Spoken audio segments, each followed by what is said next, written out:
Olá pessoal, eu sou Charles Gavan, músico e apresentador. Eu estou aqui em São Paulo, no Sesc Ipiranga, ao lado do grande museu que tem esse nome também. E hoje é dia 15 de outubro de 2016, é o dia do professor. Eu estou aqui no Sesc Ipiranga para fazer um evento muito interessante que chama-se Encontros Definitivos. Estou aqui fora no jardim, mas os encontros definitivos, uma mistura de bate-papo com reflexão, vai acontecer ali dentro e a câmera vai mostrar para você agora. Então é para lá que eu vou e a gente vai bater um papo muito interessante que começa com o Dia dos Professores, com as pessoas que estão frequentando aqui o Sesc, não sabem quem eu sou, não sabem que esse evento está acontecendo, sabem que vai ter alguma coisa ali e a gente vai tentar bater um papo assim com essas pessoas e tudo pode acontecer, é imprevisível. Então é isso aí, a gente vai lá para dentro.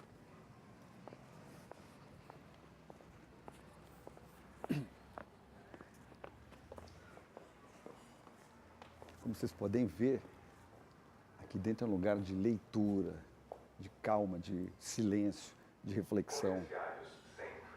E aqui fora faz parte da instalação de um grupo de artistas daqui, artistas plásticos daqui de São Paulo que fizeram uma ocupação desse espaço, uma ocupação artística. Mas aqui dentro é como se fosse uma biblioteca, as pessoas estão em silêncio lendo. Então nós vamos interferir nesse sossego das pessoas, nesse silêncio, e pode acontecer qualquer coisa, né? Então vamos lá, vamos ver o que acontece. Vamos lá.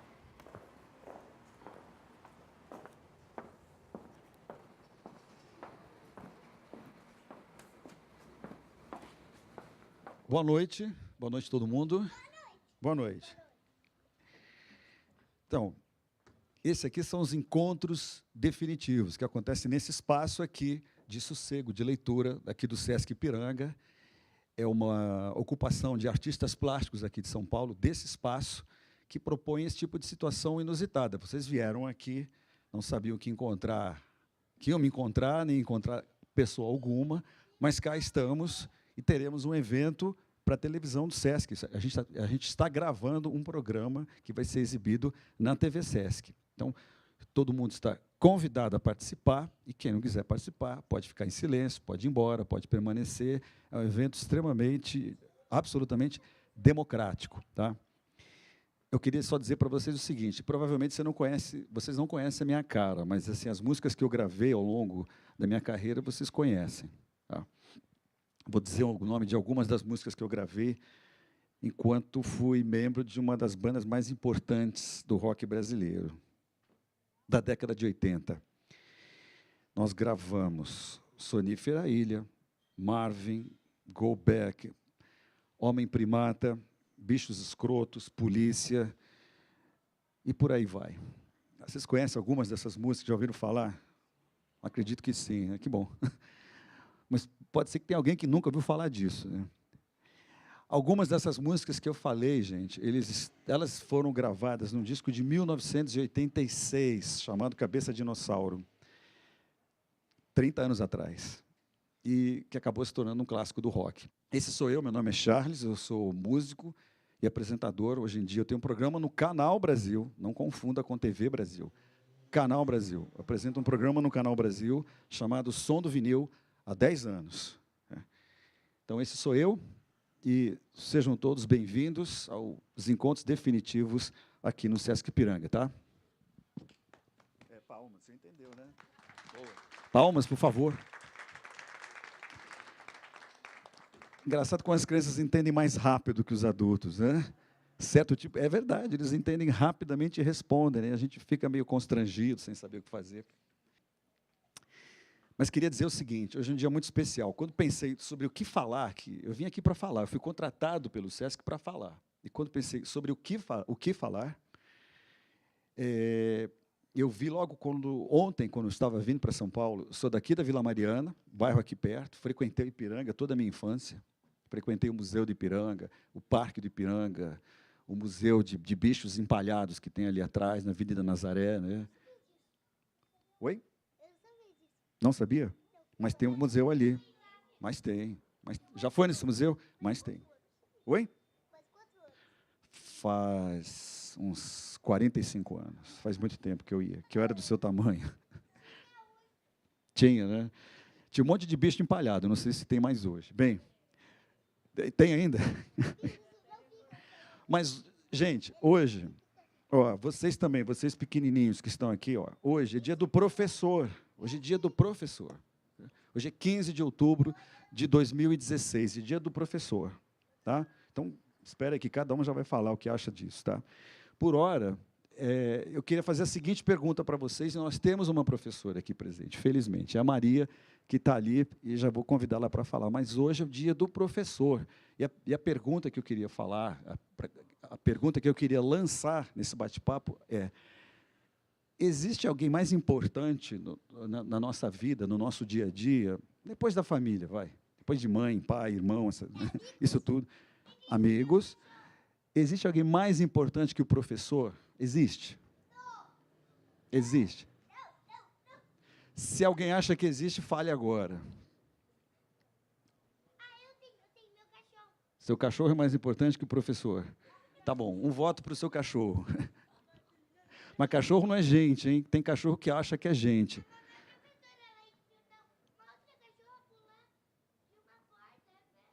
Tá bom. Mas eu vou chamar uma professora aqui para conversar. Tá bom? Pode ser? Você pode vir aqui, Maria? Por favor. Vai ser como um programa de entrevista. Senta aqui. Vai ser como um programa de entrevista, aqueles clássicos de programas de entrevista. Vou passar para você aqui. Então, você é Maria daqui de Ipiranga. Boa noite a todos. Meu nome é Maria. Eu sou nascida e criada aqui no bairro do Ipiranga. E agora, em dezembro, dia 15, vai completar 4 anos que eu me formei professora de filosofia. Na verdade, eu mudei de área, né? Eu também sou enfermeira, trabalhei muito tempo na área da saúde e me apaixonei pela docência.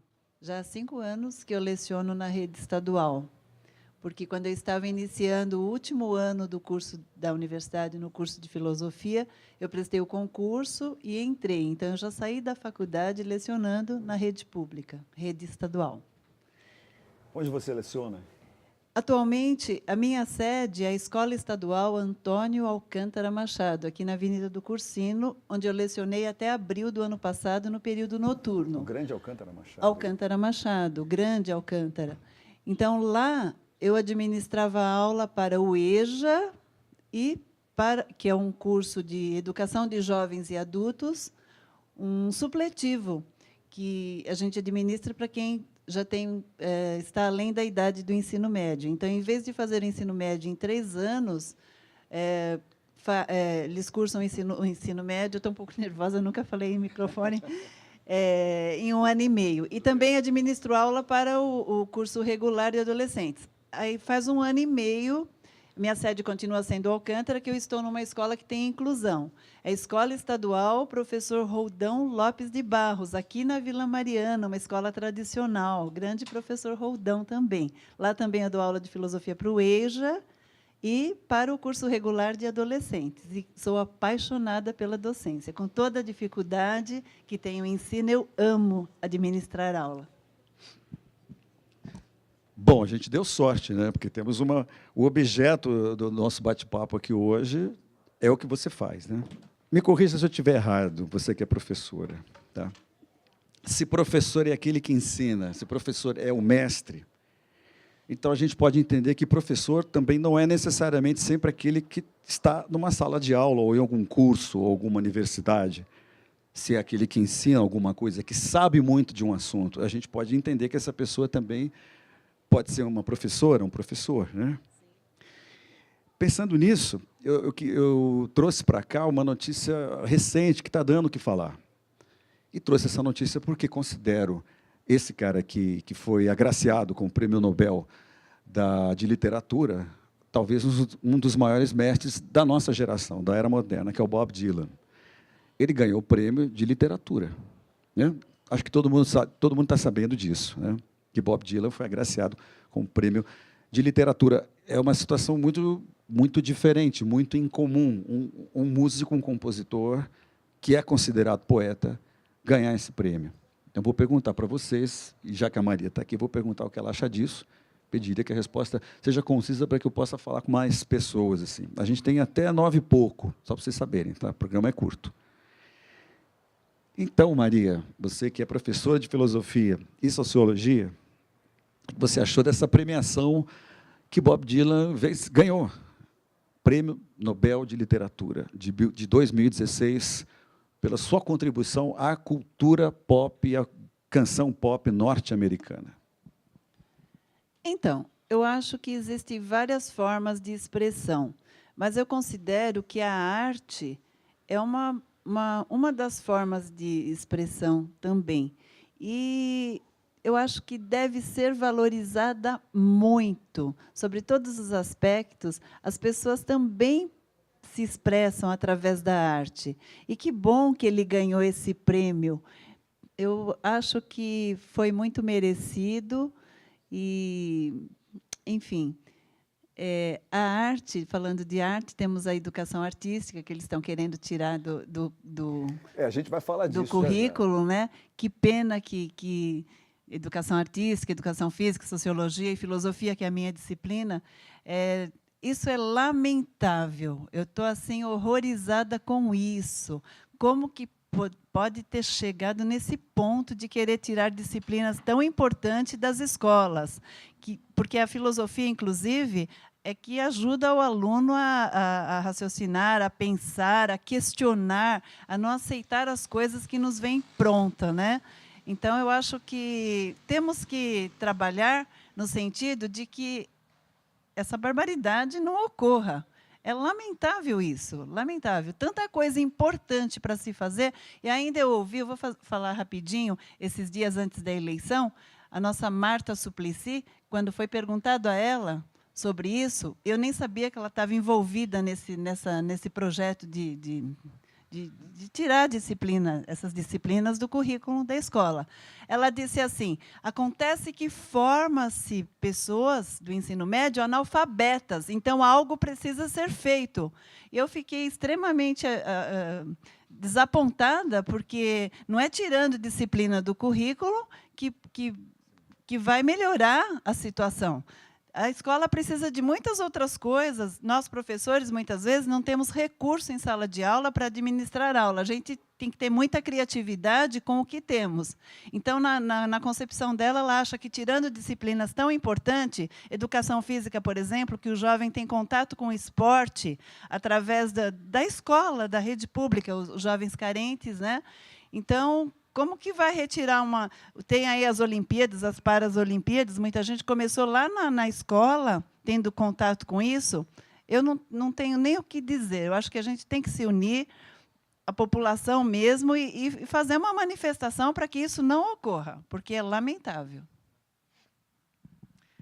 Bom, o roteiro a gente faz para ser quebrado, né? Eu ia falar disso daqui a pouco, mas você já... Não se desculpe. Não precisa. O roteiro foi feito para ser quebrado, né? É isso mesmo. Só para deixar claro que, num ano, que é esse aqui, de 2016, no qual Bob Dylan, talvez um dos maiores poetas da nossa era, foi premiado, né? Foi agraciado com o prêmio de literatura. Antes disso, um dos primeiros atos do governo constituído desse ano, é dizer que vai facultar o ensino de artes e de educação física nas escolas públicas. Considerado pela maioria das pessoas com as quais falei como talvez um dos maiores retrocessos na discussão do o que tem que ser a educação pública daqui para frente. Mas eu não queria interromper, eu quero saber exatamente quem está aqui presente, que pensa disso, sobre um cara como o Bob Dylan ganhar esse prêmio. Eu queria chamar alguém para vir aqui agora falar, porque as câmeras estão aqui, eu não posso ir onde vocês estão. Eu vou falar, Marta, ou Maria, troca de lugar comigo aqui. Pode ficar aí. Você foi convocada, você já faz parte do programa. Então vamos aqui, vocês já estavam aqui esperando, então vamos lá mesmo. E quem quiser chegar perto, que chegue. Você é? Edilene. Eu também sou suspeita em falar da área da educação, que eu sou pedagoga, né? Pô, então, demos sorte, né? Demos sorte. Você dá aula, você trabalha onde? Só uma breve apresentação aqui para a gente ver. Eu leciono há 8 anos em rede particular e do município de Osasco. Você leciona? É em educação que- infantil. Tá. Turma de 4 Quais anos. anos? 4 anos. 4 anos. A gente deu sorte hoje, temos professores aqui, ó, tá vendo que coisa interessante. Isso não foi combinado, tá? Só que saibam aqui, quem está assistindo, nós não combinamos, tá? Bom, então por ordem, né? A pergunta permanece. Acha o que dessa premiação do Prêmio Nobel de Literatura? Eu gostei. Gostei porque quebrou um tabu, né? Não tem que ser sempre alguém da área da educação. Por que ser sempre da área da educação? Porque eu acho que até mais... Que, igual o senhor falou, professor não é simplesmente alguém que se forma na área da educação. Eu acho que todos são educadores, né? Eu acho que desde um pessoal que trabalha na higienização, está, assim, educando um aluno dentro de sala de aula, assim, eu percebo muito isso, até uma pessoa que tem um mestrado, tem um doutorado, né? Então, acho que é bom quebrar esse tabu, de não ser somente um educador, uma pessoa que tenha uma formação dentro de sala de aula.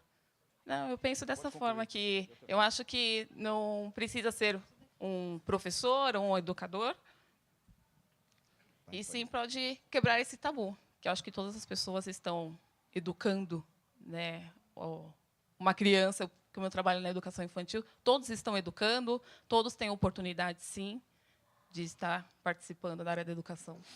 Eu concordo plenamente com você, acho isso. Como disse, professor é todo aquele que sabe bem alguma coisa e que transmite isso.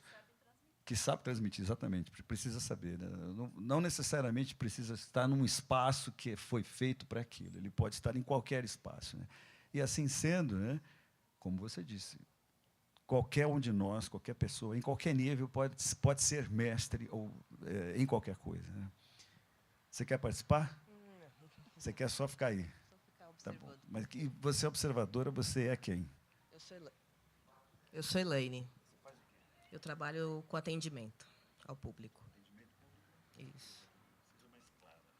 Eu supervisiono uma equipe de atendimento ao público aqui do SESC. Você é daqui do SESC. Maravilha. Você gostou desse prêmio que Bob Dylan ganhou ou não? Você deve ter alguma opinião a respeito, né? Eu acho que eu não acompanho tão de perto essa questão de prêmio Nobel de literatura, não é a linguagem que mais me atrai, né? Mas a impressão que eu tenho é que parece que será que posso estar errada, que o prêmio Nobel tentou popularizar um pouco os nomes que ganharam o prêmio Nobel? Será que eu posso chegar nesse nível? Eu acho que sim, porque eu li bastante sobre esse tema hoje, para ter até como debater, né? E tem as declarações mais absurdas que você possa imaginar. Desde um escritor lá do Rio de Janeiro, um cara da minha idade, inclusive, já com vários livros publicados, dizendo que não é justo porque um escritor não ganharia um prêmio dado a um músico. Eu fiquei extremamente decepcionado. Essa declaração está no Jornal do Globo de ontem. E falo, isso é o que eu não quero ouvir de um escritor, entendeu? Esse tipo de argumento, que um músico, um poeta, um cantor, roubou o prêmio que seria de um escritor. Foi uma declaração tão infeliz. Esse cara deve estar sendo perseguido hoje nas redes sociais, porque ele foi extremamente infeliz nessa colocação. Não vou nem dizer o nome dele aqui, mas saiu no Globo, está no jornal, daqui a pouco posso até ler. Algumas das declarações de pessoas achando o que significou essa premiação do Bob Dylan de ganhar o Prêmio Nobel de Literatura de 2016.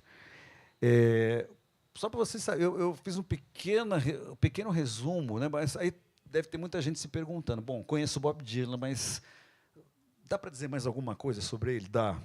Bob Dylan é o seguinte, Bob Dylan, ele nasceu no dia 24 de maio de 1941. O nome dele, na verdade, é Robert Allen Zimmerman. E Bob Dylan é seu nome artístico. Bob Dylan por causa do grande escritor Dylan Thomas. O Bob Dylan gravou 69 discos. O primeiro deles em 1962. E ele publicou 2 livros.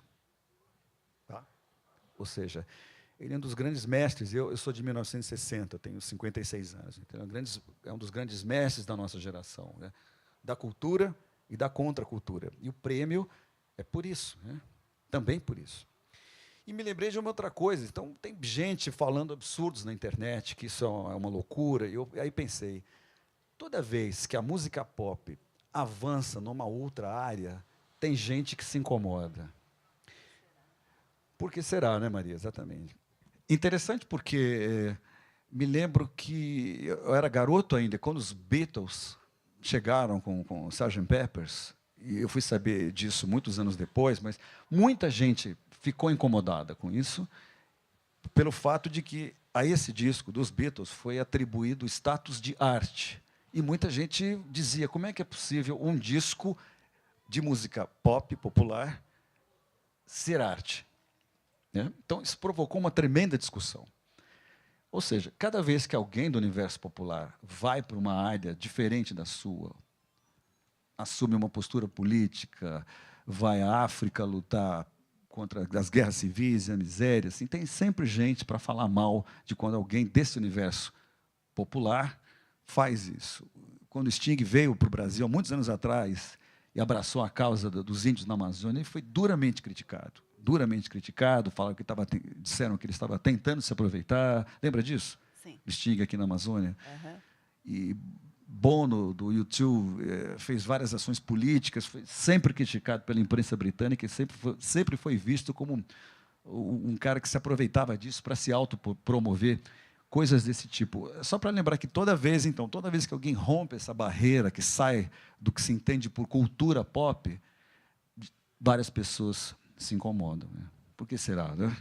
Eu posso só fazer um Por favor. adendozinho a isso que você está falando? Por favor. Existe um grande dramaturgo francês chamado Antonin Artaud, que nasceu em Marseille na década de 20, foi para Paris, aderir ao movimento surrealista por afinidade de ideias. Ele era um visionário. Naquela época, ele foi internado como louco no asilo de Rodez pelas ideias que ele tinha. E só tem uma coisinha disso que você está falando, que ele lutava muito assim por isso, veementemente. Ele dizia que ele não tem essa dicotomia, ele não separava a cultura da vida, da arte. Ele dizia que a cultura, a arte, é a própria vida. Não existe dicotomia entre arte, entre cultura. A cultura, a arte, é a própria vida.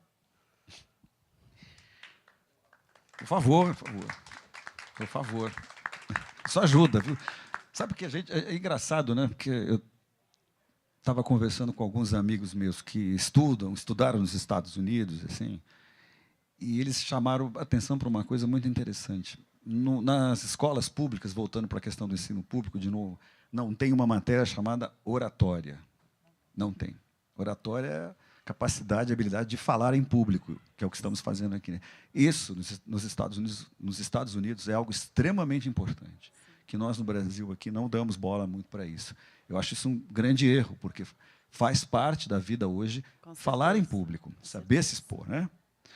E a outra coisa é que eles diziam também, esses meus amigos que moram lá, que vieram para cá, e trabalhamos durante um tempo, né?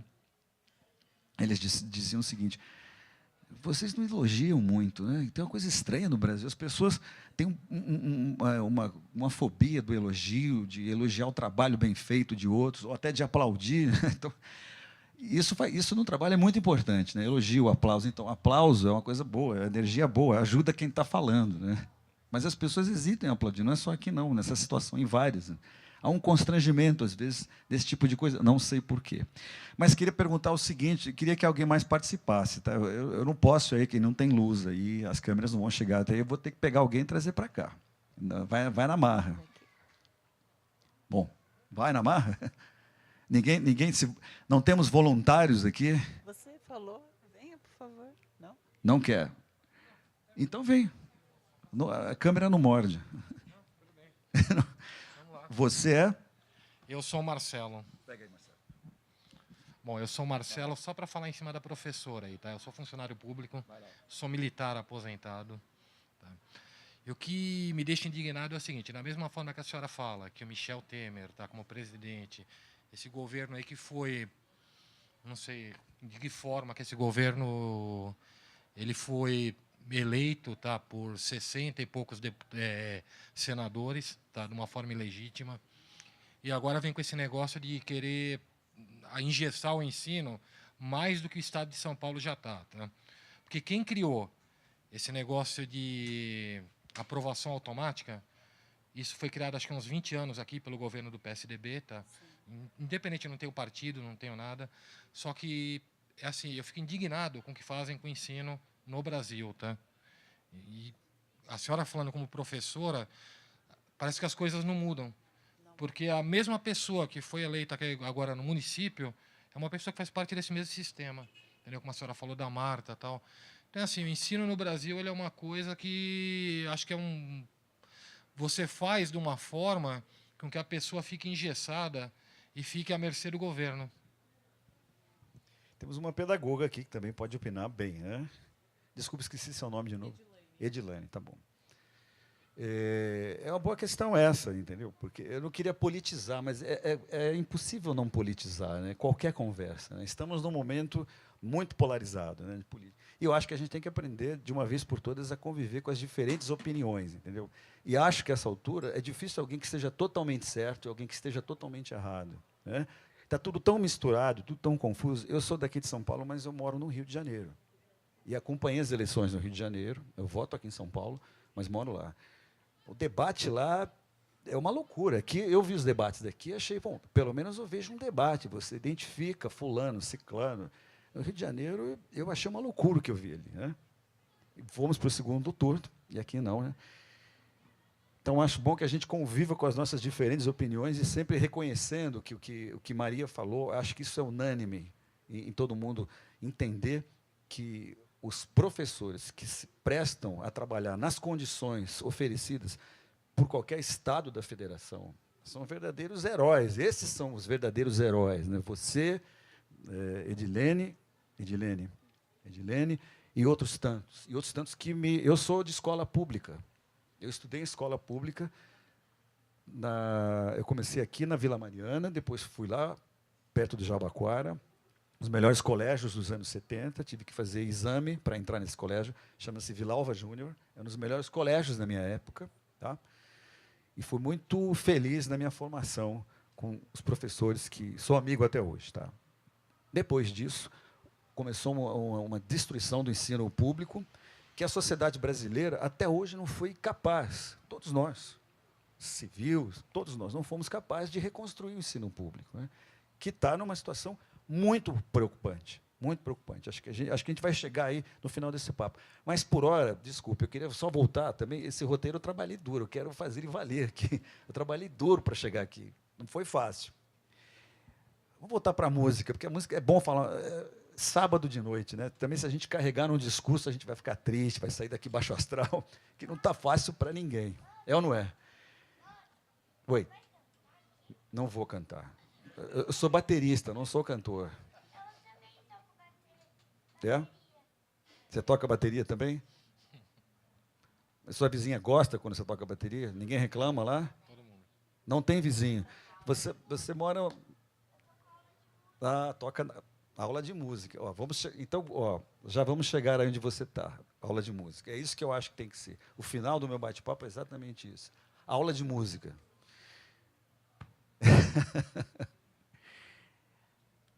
Aqui no Brasil, se a gente fosse dar o prêmio de literatura para algum compositor, algum cantor brasileiro, para quem a gente daria? Essa que é a pergunta. Bom, Peraí, não fala fora do microfone, fale fale próximo do microfone, por favor. Então, peraí. A câmera vocês que me acompanham, tá? Peraí. Então, peraí. Um rápido giro aqui pelas pessoas que estão participando. Vamos lá. A gente se fosse no Brasil, o Prêmio Nobel de Literatura, vai dar para um músico, poeta, compositor. Você daria para? Raul Seixas, claro. Por quê? Primeiro porque ele é baiano, como eu, e muito inteligente e importante. Muito importante. Você é? Meu nome é Cleoneide de Oliveira, eu sou baiana, nordestina, e eu acho que o Raul Seixas é revolucionário. E se ele fosse americano, ele que tinha ganhado esse prêmio do Bob Dylan. Quem falou? Você. Você é quem? Se identifique, por favor. Sou Caio, eu tenho 28 anos e eu daria o prêmio pro Cazuza. Por quê? Porque eu acho que as letras do Cazuza, elas Ele é um são- poeta, você acha? Com certeza. Ele é humano. Tudo dele, para mim, soa as vísceras da humanidade, assim, de pensar no outro, nos sentimentos. Eu acho isso muito bonito. É muito emocionante ouvir e acompanhar a trajetória de vida e saber de pegar letras de quando ele já estava doente, antes, enfim. E letras que estão muito atuais, são contemporâneas demais, assim. Então, Cazuza, para mim, é um cara sensacional. Quem mais? Quem dá mais aqui? Meu nome é Gorete. Eu daria tranquilamente Você é daqui de São Paulo? Eu sou de São Paulo. Para mim, assim, é lógico que no Brasil tem muita gente, mas eu daria tranquilamente o prêmio para Gilberto Gil.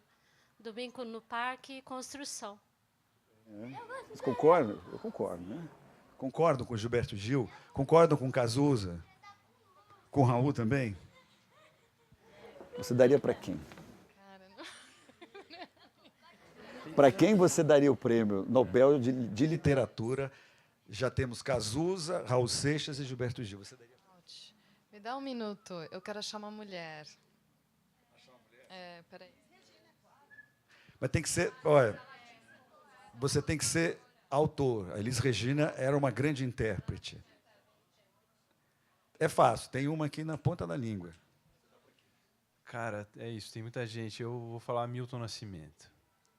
Milton Nascimento. E você daria para quem? Eu não daria para ninguém. Eu detestei o Bob Dylan ganhar. Por quê?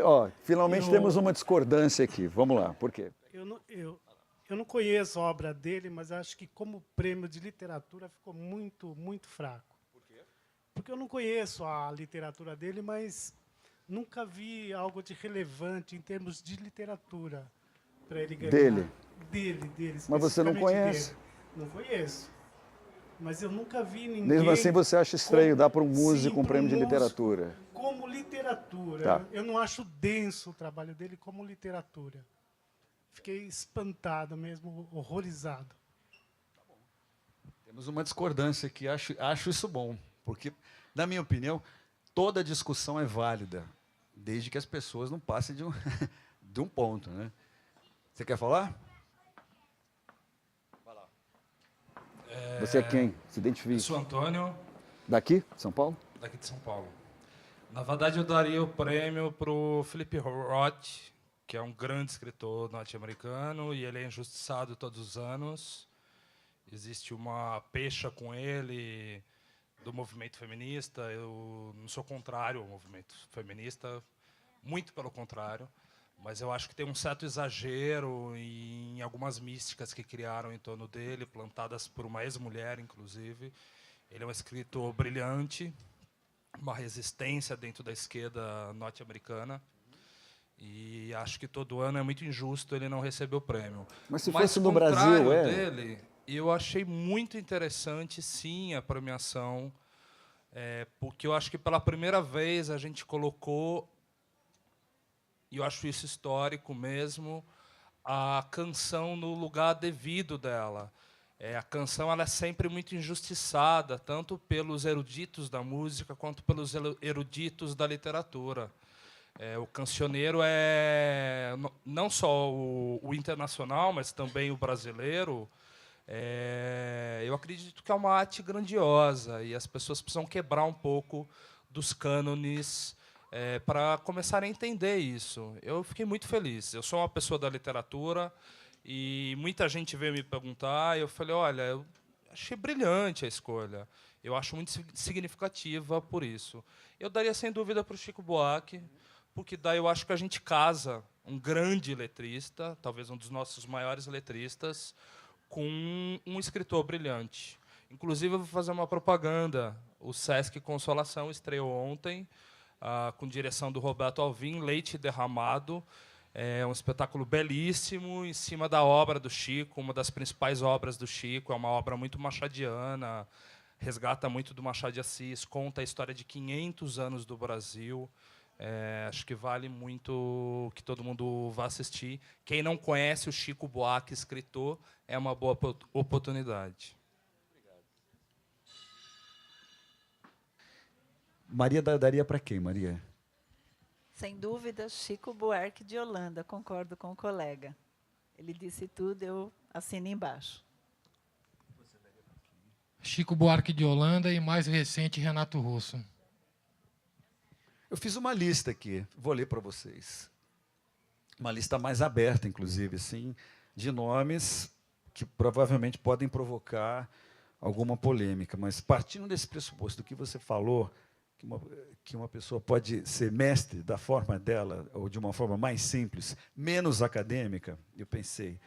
Tem os nomes logo que vem à cabeça quando a gente pensa. Grandes mestres da música, escritores, poetas, trovadores assim, daqui do Brasil, que a gente poderia também dar esse prêmio.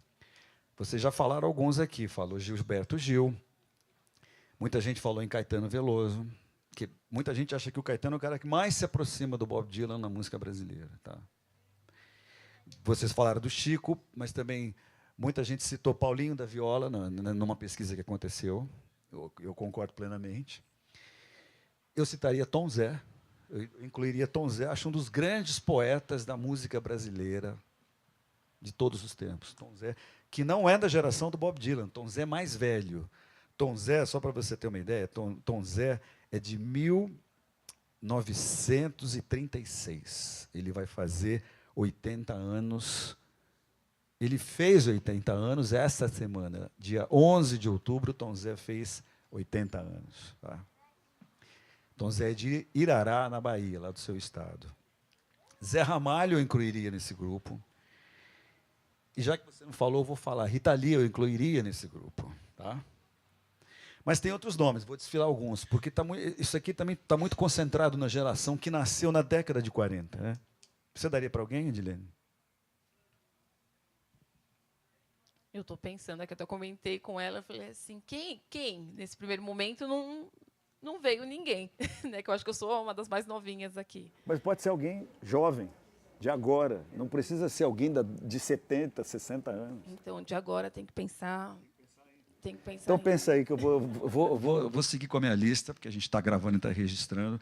E é uma lista enorme, porque vários veículos ficaram... A gente tem mania de lista, né? Então, apareceram os seguintes nomes. Vinícius de Moraes, que é uma coisa que eu falei, óbvio que tem que estar, né? Sem dúvida nenhuma. Noel Rosa, Ari Barroso, Dorival Caymmi, Antônio Carlos Jobim, Paulo César Pinheiro, Aldir Blanc, Hermínio Belo de Carvalho. E, mais recentemente, aí tem o meu dedo nessa lista. Tá? Meu companheiro de Titãs, Arnaldo Antunes, e meu outro companheiro de Titãs, Sérgio Brito, que, na minha opinião, são dois grandes letristas ao lado do Renato Russo e do Cazuza, da nossa geração dos anos 80. Seu pai vai votar? Ele é seu pai? Já votou. Ele vai votar mais.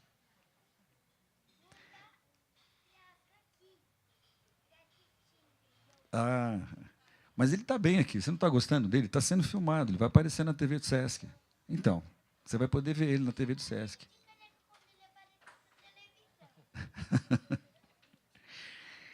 Diria também o seguinte, tá? Para a gente ir em frente. Eu incluiria nessa lista pessoas mais recentes. Sabe quem eu incluiria nessa lista?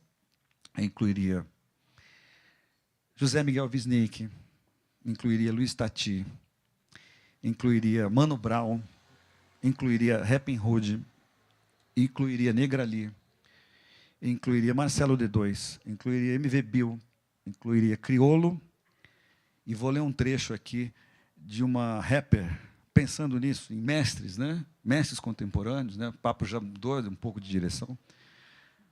Vou ler um trecho, é um pouco forte, mas vou ler um trecho da Nega Giza, que é uma rapper do Rio de Janeiro. Tá? Ela lançou um disco chamado Na Humildade, em 2002. E na música Filme de Terror, essa música da Nega Giza começa com a seguinte estrofe. Tá? País da democracia racial, da mulata exportação, da beleza natural. País nação feliz. Um país tropical. O país do carnaval. Tá? Isso me fez lembrar de um texto de uma jornalista, uma brilhante jornalista do Globo, publicou um texto nessa semana. Né? Eu falo muito do Globo porque eu moro no Rio de Janeiro. e leio o jornal todo dia, além dos jornais de São Paulo. Chama-se Flávia Oliveira, uma grande economista e colunista do Globo e de outros canais da TV a cabo. E ela dizia o seguinte nesse artigo, desculpem. Ela estava lembrando que foi em 1986 que a gaúcha Deise Nunes... Gaúcha é quem nasce no Rio Grande do Sul, estado lá embaixo do Brasil. Tá bom? É perto do... Não, é vizinho do Uruguai, que é outro lugar lá no sul. Tá bom? A Flávia Oliveira lembrava que só em 1986 a gaúcha Deise Nunes foi coroada como a primeira Miss Brasil negra. Só em 86. E agora, em 2016, a Raíssa Oliveira Santana baiana, foi coroada Miss Brasil, a segunda Miss Brasil negra da história do Brasil. E o texto todo era era uma reflexão sobre isso, né? Vocês vão entender porque eu estou trazendo isso nesse bate-papo aqui, né? Quer falar alguma coisa? Alguma mulher quer falar alguma coisa sobre isso? Não, mulher criança não. Mulher de criança. Alguma mulher quer falar alguma coisa sobre isso? Eu acho isso uma coisa extremamente significativa do nosso país, que, ao longo de todos esses anos, nós temos 2 mulheres negras eleitas Miss Brasil. Sim ou não? Isso é significativo do que nós somos. Pode falar. Eu acho que a gente começa a ter referência, né? Que o negro não tem referência. Eu mesmo não tive professores negros, né, dentro de sala de aula. Eu fui ter no ensino médio. Na educação infantil eu não tive. Na faculdade mesmo eu também não tive. Na escola que eu leciono, não tenho professor negro. Somente eu. Né, não tem. Você é a única? Eu sou a única. Então, assim, acaba tendo referência. As crianças entram dentro de sala de aula e vê a professora e se encanta. Né, às vezes você está andando pelo corredor da escola, o aluno te vê e... Nossa, tem alguém igual. Né? Acaba tendo referência. Eu acho importante isso. Não tem que colocar na mídia... tem um negro. Tem que estar expondo a todo momento. Olha, nós temos uma repórter negra. Olha, nós temos... pessoas negras aqui. Não, tem que estar no dia a dia, tem que estar em qualquer lugar. Eu acho que é referência mesmo. Eu acho que ajuda muito isso. Quer falar alguma coisa, Maria? Quer acrescentar? Quer falar? Peraí. Primeiras mulheres, né? É importante, sim, essa questão da referência. A criança precisa de referência. Hoje em dia, já existe até indústria de brinquedos que estão fazendo bonecas negras. A criança se identifica, é preciso ela ter referência para se identificar. Mesmo na mídia, nas novelas, quando você vê um negro, ou ele é cozinheiro, ou ele é o escravo. Por que nunca ele é o doutor, ou a administração da empresa, o advogado, o dentista? Então, acho muito importante que haja no dia a dia, como você falou.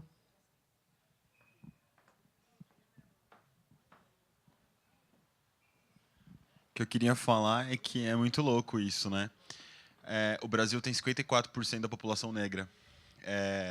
E a gente precisa que uma Miss Brasil, que uma mulher negra chegue a ser Miss Brasil para a gente reconhecer isso.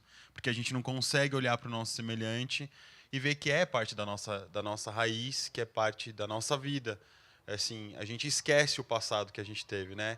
De colonização, da escravidão, da junção com os índios.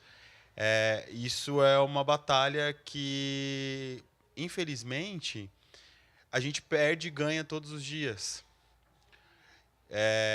Porque, você imagina, né, ter que alguém ficar conhecido para a gente falar, olha, ele é negro. Não, o negro é isso, é estar junto, é a coletividade, é a raiz, é o sangue, né? Porque todo mundo vai para o mesmo lugar, todo mundo tem a mesma cor de sangue. É muito louco pensar, né, que a nossa maioria da população é negra e a gente não consegue reconhecer isso. Né?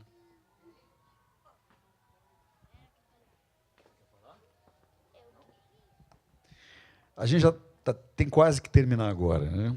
Eu tenho, acho que, 5 minutos de tolerância aqui do SESC. Daqui a pouco eles vão chegar aqui e vai acabar tudo. Queria só dizer o seguinte. Me lembro de um programa que assisti na TV a cabo, algum tempo atrás, programa numa emissora da TV a cabo, onde um brasilianista era entrevistado pelo grande Lucas Mendes e pelo Caio Blinder, lá em Nova York. Esse correspondente, jornalista e correspondente do New York Times, morou aqui no Rio de Janeiro e falou muita coisa, estudou o Brasil, tem 2 livros publicados sobre o Brasil. E quando perguntado a ele, assim, qual o passo que o Brasil precisa dar para sair dessa situação que a gente se encontra há décadas? Essa era uma pergunta genérica, né? Ele dentro de um debate sobre economia. Esse jornalista, eu vou dizer o nome desse cara, desse brasilianista. Só um segundo, por favor.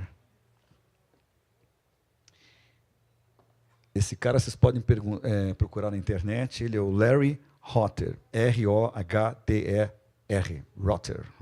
Larry Rotter. Ele disse o seguinte nesse programa, 2 coisas que nunca saíram da minha cabeça. Ele olhou para Lucas Mendes e disse: eu vejo que vocês têm o maior problema no Brasil. Não tem como ir para frente, não tem como o país melhorar, ser uma nação melhor, se não resolver o problema do racismo. Foi o que ele disse. A pergunta era sobre economia, né? Era um papo sobre economia. E ele disse isso. E a segunda coisa que ele disse, né, que os entrevistadores não souberam o que fazer com isso, né? Porque, para melhorar, ele disse o seguinte: e também vocês têm a música brasileira. Vocês têm a bossa nova, vocês têm o samba, vocês têm a MPB. E como o papo era sobre economia, ninguém soube o que fazer com essas 2 frases que ele jogou, né? Mas, enfim, para a gente não se alongar muito, e isso ficou na minha cabeça há muito tempo, e é uma coisa que eu defendo, e acho que todo mundo concorda aqui, para a gente finalizar esse bate-papo aqui no Sesc Ipiranga, que é o seguinte: quem discordar, pode discordar, isso aqui é um espaço democrático. Não tem outra forma da gente sair deste impasse, dessa desigualdade social e cultural e econômica, sem educação. Não existe outra forma. Não adianta pacote, não adianta nada. Nós temos que educar. Tá? Não tem democratizar o ensino público e educar. Mas não a escola que está aí, essa escola que não ensina a escrever, que prepara um cara para ser mais um no mercado. Não prepara a pessoa para ser um ser humano autossuficiente, feliz, positivo, humano, generoso, flexível, que tolera as diferenças. Não é só no Brasil, não, isso é um movimento mundial, Maria deve saber disso. Essa discussão a gente tem em vários países, é só ir para a internet e ver os vídeos que tem. A escola, do jeito que está, não pega essas criaturinhas que estão aqui, transforma-as em grandes seres humanos. Transforma num trabalhador ali que vai cumprir o seu papel, ali, é mais um na parede. Né? É isso. Enquanto a gente repetir esse modelo, na minha opinião, a gente está errando por mais décadas e por mais anos. E mais, tirando o ensino de sociologia, aí que eu vou voltar, filosofia, artes e esportes, é aí que a gente está investindo num modelo de escola absolutamente ultrapassado, em todos os sentidos. Então, se nós não revermos isso, nós estaremos criando gerações e gerações de pessoas que não pensam, que repetem, que estão ali por estar. Então, é isso que eu queria dizer. Acho que é uma coisa que todo mundo concorda aqui. É o único caminho, não há outro, na minha opinião. Pode vir pacote, economista, se não mudar o pensamento de todos nós em relação à escola pública e oferecer para todo mundo, a gente não vai sair desse lugar.